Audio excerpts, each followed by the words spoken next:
Welcome to About a Song with Smith and Calvert, a 12-episode weekly video podcast where we play one of our songs, talk about how it was written, songwriting, and life. Hope you enjoy.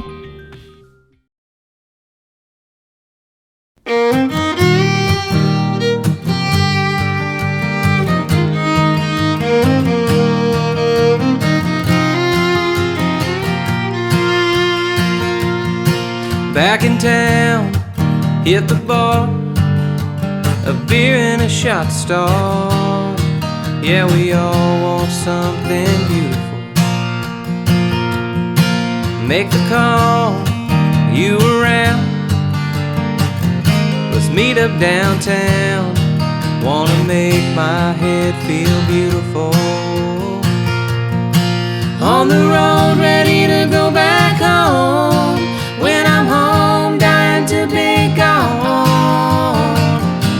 Always chasing after something. Settle in, burn my bills. Trouble finds me when I'm standing still.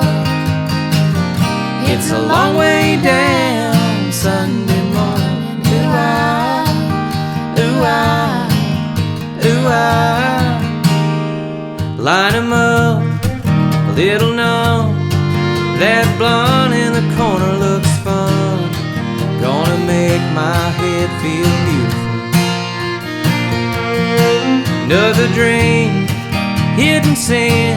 Swore I'd never call you again, but damn, my head feels beautiful. On the road, ready to go back home. When I'm home, dying to be gone. Don't like myself enough to be alone. Settle in, burn my bills. Trouble finds me when I'm standing still.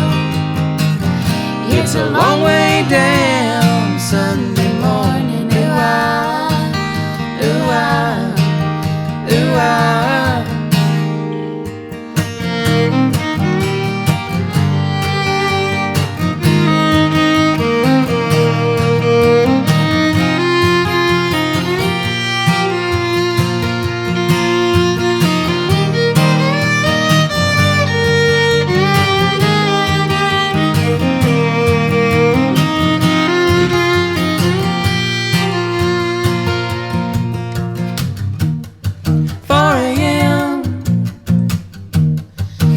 Spins round and round we go again.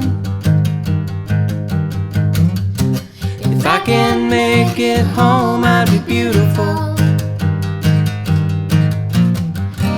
If I can make it home, I'd be beautiful. On the road, ready to go back home. When I'm home, dying to be gone. Don't know who I am when I get this stone. Settle up, pay my bills. Trouble finds me, yes, it always will. It's a long way down Sunday morning. Ooh, I, ooh, I. It's a long way down Sunday morning. Ooh, I, ooh, I. Such a long way down Sunday morning.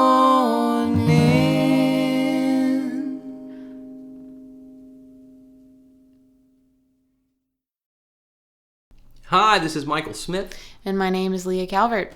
Welcome to the 11th episode of About a Song with Smith and Calvert. One left after this. There's only one left.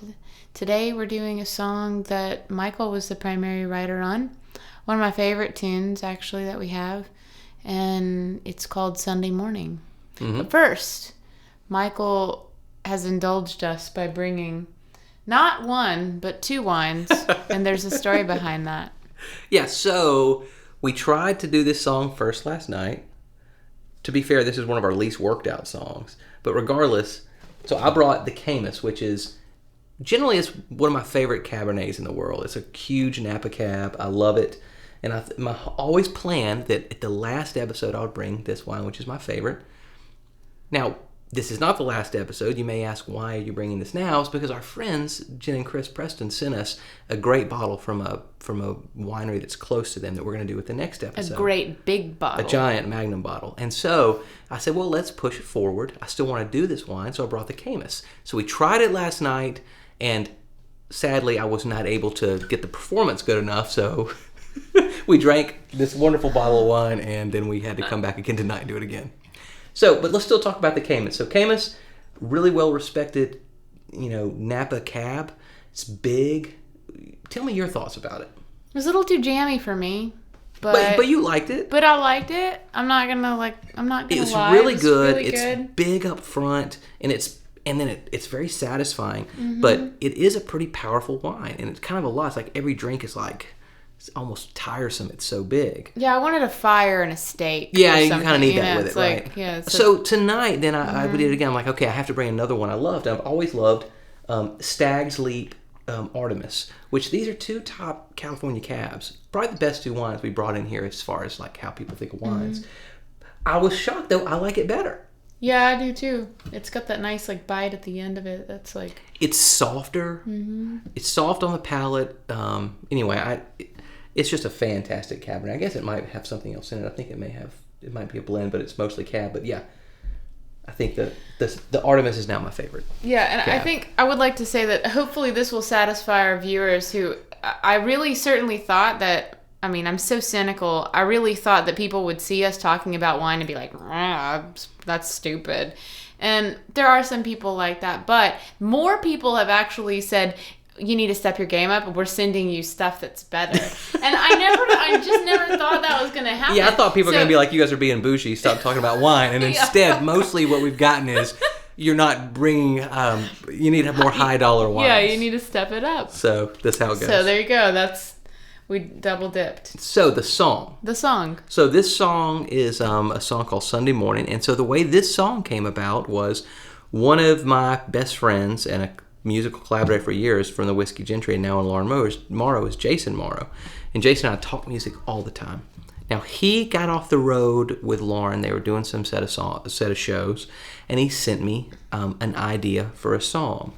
And it was the melody of Sunday Morning that you just heard, and some of the lyrics of it. Right. But it was that was it. It was like one verse and not quite there. But I loved the verse. He also sent a chorus that I really didn't like, and so we started working on it. We went back and forth a lot. He helped create a lot of the verses. And he used, like, I think I had the first verse of Back in Town at the Bar. He had the verse of Make the Call, Are You Around? And then the funny thing that happened was I wrote a chorus and he wrote a chorus, and he liked his chorus and I liked my chorus. And so the song kind of split in two, and we went two different ways with it. And he was nice enough to let me have the song how I wanted it. So I did my song, and he ended up taking his song. And so there's a band called Cracker, which a lot of people may remember the band Cracker. They're killer, and they play all the time. There's a name David Lowery, who's one of the principals in that band. Jason and David Lowery wrote a version of this song as well. I think maybe on one of Lauren's records, I'm not sure. Yeah. But anyway, but that's kind of how it happened. Mm-hmm. So the way what the song's about is... Can I actually say something really quick? Please do, because I'm talking way too much. You talk so much sometimes. It's so crazy. Yeah, so that's actually such a cool thing about... That's one of the things Tommy, my husband, who we play in a band together as well, we were talking about a song that I had done way back when, and it's so cool how, like, songs can have these, like... influence other songs. I mean, we had one song called Americans, and the song like has turned into like 6 different songs basically. Sure. Because we've reharmonized it or restructured it or rewrote words or wrote another verse and it's spawned all these different ideas. Sure. So it's really, as part of the process goes, that is like, it's such a spectacular thing. Well, a lot of people aren't secure enough to let something like that happen. But it's cool that we are. Absolutely. Because like people are like, hey, I don't care, take it, do what you want with it. Nobody like it takes a bunch of ownership in this, where it's like, Yeah. okay, you can't do whatever you want. It's like if a bunch of friends are writing stuff, no one really cares. Yeah. Yeah, it was funny. I was actually listening to the Broken Record podcast the other day. I can't remember who it was he was talking to. But it was Rick Rubin. He was interviewing someone, and he made the comment, the musician made the comment that, once it's recorded, it's done. And I was just like, well, you don't view that way. that blew my mind, because I was like, no, that's just the beginning. Yeah. You can do it a lot of different ways. Yeah, it's like you want to explore, there's all kinds of other things for it to explore. Once you get it on a recording, then you really so can... the Dapple Grade song, Wild Things, which is on our last record, you did with your solo album. Yeah. You're doing with other stuff now too, right? And Wild Things actually has turned into multiple songs. That's a song that I'm playing with, couple different ensembles, and it in itself has been reharmonized and restructured into multiple things. A lot of different things. It's just really neat. Yeah.